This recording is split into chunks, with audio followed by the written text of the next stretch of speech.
पानी के हालात है इतना बड़ी लाइन है आटे की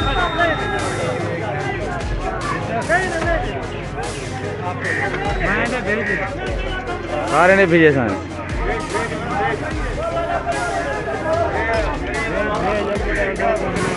ये देखो सी मलकानी जट्टे आखिन वाले हालात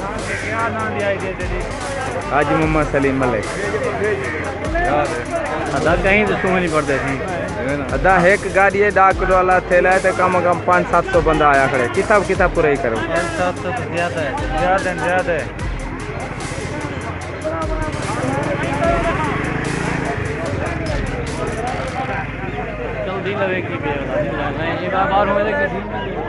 गरीब उमर लिया वेंदे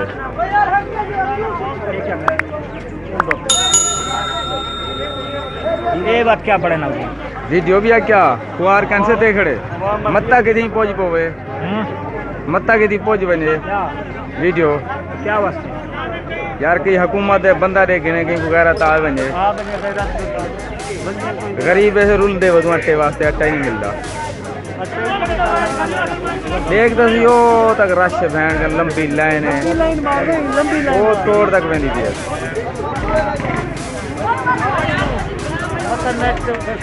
गरीब